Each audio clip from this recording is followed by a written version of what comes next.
दोस्तों नमस्कार। आज हम 71 बीपीएससी मेंस के लिए संविधानवाद पे चर्चा करेंगे और संविधानवाद से जुड़े हुए सारे चीज़ों को देखने का प्रयास करेंगे। दोस्तों से पहले यदि 71 बीपीएससी मेंस की तैयारी एडवांस करना है तो आप 149 पीडीएफ वीडियो अभी से लेकर मेंस तक डेली एक पीडीएफ वीडियो रखिए।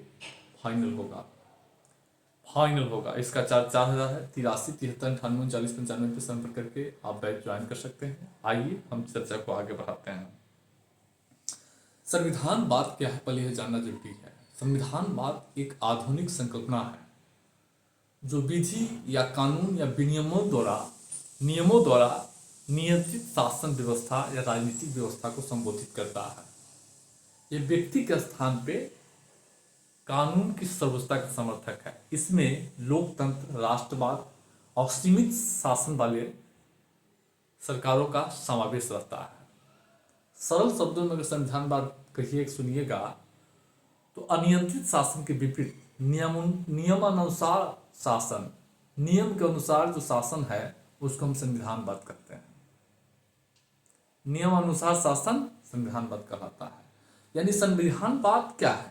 एक विचारधारा है और इस विचारधारा के तहत क्या होता है कि जो सरकार काम करती है वो एक दायरे में काम करती है। सरकार को एक कानून के द्वारा बंधा रखना होता है। सरकार को अनियंत्रित शक्ति नहीं होती है। सरकार की शक्तियों पर क्या होता है? अंकुश रहता है, एक कंट्रोलिंग रहती है। उसी कंट्रोल के तहत जो है शासन सरकार करती है। यानी सरकार कुछ भी नहीं कर सकती है, उसको एक दायरे में बांध दिया जाता है। एक दायरे में ही आपको शासन करना है। तो भारत की शासन जो है एक दायरे में चलता है। सरकार कुछ भी नहीं कर सकती है। अगर सरकार कुछ भी करेगी तो जनता प्रतिरोध करने लगता है। तो संविधानवाद क्या होता है कि नियंत्रित शासन, सीमित शक्ति वाले शासन को व्यवस्थित करता है। जो भारत का सरकार देख रहे हैं वो सीमित शक्ति वाला सरकार है। बिहार सरकार सीमित शक्ति वाला सरकार है। सरकार कुछ भी नहीं कर सकती है। सरकार के ऊपर कंट्रोल है। सरकार अगर कुछ भी करेगी तो सुप्रीम कोर्ट है, आम जनता है। समझ रहे हैं? तुरंत सरकार के जो है अभी कुछ समय पहले किसान कृषि बिल जो है लोकसभा से पारित कराया गया था। सरकार विरोध किया, किसान विरोध किया, उसको सरकार वापस लेना पड़ा। अभी एक देश एक चुनाव का बिल जो है लोकसभा में प्रस्तावित किया गया है। सदन के सदस्य विरोध किए, जेपीसी में जो है भेज दिया गया है। वक्फ बोर्ड बिल को लेकर जो है हो हल्ला हो रहा था, जेपीसी में विचार विमर्श के लिए भेज दिया गया है। सरकार कुछ भी नहीं कर सकती है। समझ रहे हैं? यानी संविधान बाद में कहता है कि सरकार की शक्तियों पर एक अंकुश रहता है। सरकार की शक्तियों पर बंधन रहता है। इसी बंधन में वह जो है काम करता है। संविधानवाद। अब देखिए भारतीय संविधान में संविधानवाद के तत्व क्या है। भारतीय संविधान में संविधानवाद के दो तत्व है। एक दार्शनिक तत्व है, एक संस्थागत तत्व है। तो ये जो दार्शनिक तत्व देख रहे हैं ये शासन का उद्देश्य होता है। हर शासन का उद्देश्य होता है। जैसे भारत सरकार का, तो भारत सरकार का उद्देश्य क्या है? शासन का क्या उद्देश्य है? तो शासन का उद्देश्य है व्यक्ति की स्वतंत्रता सुनिश्चित करना, राजनीतिक समानता सुनिश्चित करना, सामाजिक आर्थिक न्याय और लोक कल्याण। इसीलिए सरकार का सारा काम इसी पर है। कोई भी स्टेट गवर्नमेंट देखिएगा या आप एसडीएम डिस्ट्रिक्ट बनिएगा तो आपका भी यही इसी में काम करना होगा। इसी 4 बिंदु में आप भी इसी के लिए काम करेंगे। तो शासन का उद्देश्य 4 है। दार्शनिक तत्व शासन के उद्देश्यों को स्पष्ट करता है और इस उद्देश्य की प्राप्ति के लिए संस्थागत तत्व की व्यवस्था की जाती है। अब संस्थागत तत्व में क्या है? तो सरकार है। तो सरकार काम करती है, लेकिन सरकार को शक्ति को उत्तरदायी और सीमित रखने वाला तत्व है। संस्थागत तत्व में शासन के तहत जो है सब चीज आ जाता है। अब देखिए अब शासन के शक्ति पर अंकुश लगाया जा रहा है। क्योंकि शासन तो हो गया, लेकिन शासन को शक्ति पर अंकुश नहीं लगाएंगे तो अनियंत्रित हो जाएगा। इसलिए सरकार के शक्ति पर अंकुश लगा दिया गया है। देखिए सरकार को सीमित करने वाला तत्व क्या है? विधि का शासन, अनुच्छेद 14। यानी देश में कानून की सर्वोच्चता है। कानून से ऊपर कोई नहीं है। एक आईएएस अधिकारी और एक आम क्लर्क दोनों बराबर है। एक मुख्यमंत्री और एक आम जनता दोनों बराबर है कानून की नजर में। विधि का शासन है भारत में। अनुच्छेद 14। अनुच्छेद 12 में मौलिक अधिकार की व्यवस्था है, 12 से 35 तक। उसमें आपको वाक, अभिव्यक्ति, विश्वास, संचरण, भ्रमण करने, प्राण दैहिक स्वतंत्रता, धार्मिक स्वतंत्रता, संस्कृति संरक्षण, शोषण के विरुद्ध अधिकार, समानता का अधिकार सब आपको दिया गया है। लेकिन सरकार आम जनता की बोली पर प्रतिबंध नहीं लगा सकता है, क्योंकि इसमें निर्बंधन भी है। आप पर भी निर्बंधन है और सरकार पर भी है। दोनों आदमी को कंट्रोल में रहना है। राजनीतिक शक्तियों का विभाजन किया गया है। अब कार्यपालिका, विधायिका, न्यायपालिका में विभाजन है। अगर कार्यपालिका कोई गलत काम करता है, न्यायपालिका खंडित कर देता है। न्यायिक पुनरावलोकन की शक्ति, न्यायिक सक्रियता की शक्ति सुप्रीम कोर्ट के, स्वतंत्र न्यायपालिका की व्यवस्था है। तो ये सब सरकार को कंट्रोल करता है। जब भी सरकार कुछ भी करेगी तो जनता को बोलने की शक्ति है, जनता आलोचना करने लगेगा। कानून का शासन है, कानून के दायरे में सरकार को काम करना है। और राजनीतिक शक्ति, न्यायपालिका स्वतंत्रता, कार्यपालिका का अलग अलग काम है। तुरंत जो है न्यायपालिका न्यायिक पुनरावलोकन की शक्ति द्वारा खंडित करेगा। स्वतंत्र न्यायपालिका है, इसके माध्यम से सरकार को सीमित रखा जाता है। दूसरा है कि सरकार को उत्तरदायी बनाने वाला तत्व, कुछ ऐसे तत्व है जो सरकार को रिस्पॉन्सिबल बनाता है। क्या है तत्व? तो सरकार को रिस्पॉन्सिबल बनाने वाला तत्व जो है क्या है? तो देखिए, लोकतांत्रिक शासन है। लोकतांत्रिक शासन व्यवस्था में क्या होता है? लोकतांत्रिक शासन व्यवस्था में सरकार को जनता के लिए ही काम करना पड़ता है। जनता का शासन होता है। सरकार जनता के निर्णय को अवहेलना नहीं कर सकती है। जनता का जो निर्णय होगा सरकार उसको मानना होगा। तो भारतीय संविधान की प्रस्तावना में लोकतांत्रिक शासन की व्यवस्था किया गया है, प्रावधान है। संसदीय शासन व्यवस्था है भारत में, यानी कार्यपालिका का प्रमुख जो है राष्ट्रपति है, लेकिन वास्तविक शक्ति किसमें है? प्रधानमंत्री में। अनुच्छेद 74 में सीधा कहा गया है कि राष्ट्रपति की सहायता सलाह देने के लिए एक मंत्रिपरिषद होगा जिसके प्रमुख प्रधानमंत्री होंगे।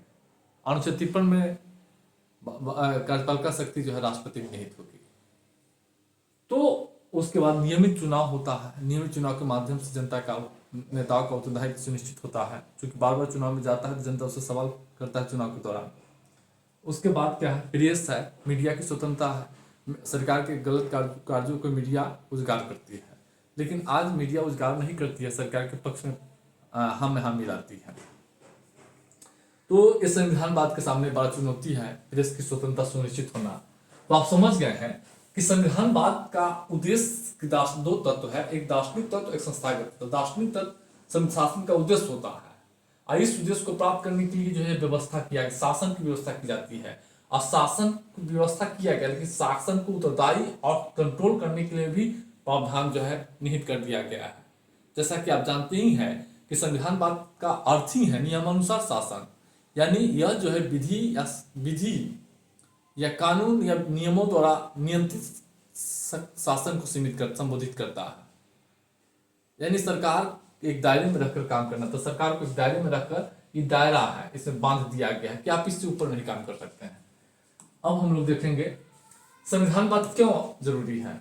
क्योंकि अगर सरकारी तंत्र में जनता का विश्वास जीतने के लिए अगर विधि का शासन नहीं होगा, सरकार मनमाने तरीके से काम करेगी, चुनाव निष्पक्ष नहीं होगा, न्यायपालिका की स्वतंत्रता नहीं होगी, न्यायपालिका अगर सरकार के कार्यों पर अंकुश नहीं लगाएगी तो सरकार कुछ भी कर सकती है। तो जनता अगर अब आगे बीपीएससी में री एग्जाम को लेकर सरकार बीपीएससी मान नहीं रही है, छात्रों का भरोसा उठ रहा है। तो संविधानवाद यानी एक सीमित सरकार की व्यवस्था इसलिए की जाती है कि सरकारी तंत्र में जनता का विश्वास मजबूत हो। समझ रहे हैं? अगर जनता का विश्वास नहीं होगा तो शासन ध्वस्त हो जाएगा। जैसे बांग्लादेश में जनता का विश्वास नहीं था, शासन ध्वस्त कर दिया, प्रधानमंत्री बदल दिया। श्रीलंका में कुछ समय पहले देखे हैं। और विधि का शासन यानी एश्योरेंस देना पड़ता है नागरिकों को कि कानून के समक्ष सब बराबर है, कानून के आधार पर भेदभाव नहीं किया जाएगा। समझ रहे हैं? समाज का अधिकतम कल्याण, और शासन का उद्देश्य होता है अधिकतम कल्याण। इस शासन का, सरकार का गठन ही लोगों के कल्याण के लिए होता है, लोगों के विकास के लिए होता है। तो सरकार, समाज का अधिकतम कल्याण। अब संविधान और संविधानवाद में क्या अंतर है? देखिए, संविधान एक संगठन है और संविधानवाद एक विचारधारा, इस विचारधारा को इस संगठन के माध्यम से क्रियान्वित किया जाता है। संविधान सरकार, व्यक्ति या समाज में आपसी संबंधों का वर्णन करता है और इस देश के मूल विश्वास और विचार और आदर्श को जो है संबोधित करता है। संविधान क्या है? संविधानवाद क्या है कि लक्ष्यों उद्देश्यों की उद्देश्यों की प्रधानता पर जोर देता है, जबकि यह क्या करता है कि उस लक्ष्य को पहुंचने का माध्यम उपलब्ध कराता है। संविधान उस लक्ष्य को प्राप्ति करने का माध्यम उपलब्ध कराता है। अब प्रश्न है कि संविधानवाद के सामने में क्या चुनौती है? तो राजनीतिक और अस्थायित्व की समस्या। अब देखेंगे केंद्र राज्यों में सरकार जो है बनता है, इससे जन विश्वास में कमी होती है, तो राजनीतिक अस्थायित्व माने केंद्र में 1990 से और 2000 के बीच बहुत सारा केंद्र में सरकार बना था, अल्पमत की सरकार बनी थी। तो इससे क्या होता है कि राजनीतिक अस्थायी संविधानवाद के सामने चुनौती पैदा होती है। सुरक्षा की, देश की संप्रभुता, एकता, अखंडता की सुरक्षा भी इसके मानने में चुनौती है। जो आतंकवाद है, अलगाववाद है, उग्रवाद है। आर्थिक विकास की समस्या। आप देखिए इस देश में गरीबी की व्यापकता है, बेरोजगारी की व्यापकता है। जब तक लोगों की गरीबी और बेरोजगारी रहेगी तब तक लोग जो है राजनीतिक भागीदारी में जो है अपनी भूमिका निभाने में उदासीन ही रहेंगे, बढ़ चढ़ कर नहीं। देखिए जब तक पेट में भोजन नहीं रहेगा तो राजनीति में आप इंटरेस्ट नहीं लेंगे। तो सबसे पहले आम लोगों के लिए पेट में भोजन है, पेट में भोजन हो जाएगा तो ऑटोमेटिक हम मतदान करने जाएंगे। और राजनीतिक वंशवाद के कारण क्या होता है कि नए लोगों को जो है अवसर नहीं मिलता है, शासन की जो है गुणवत्ता प्रभावित होती है।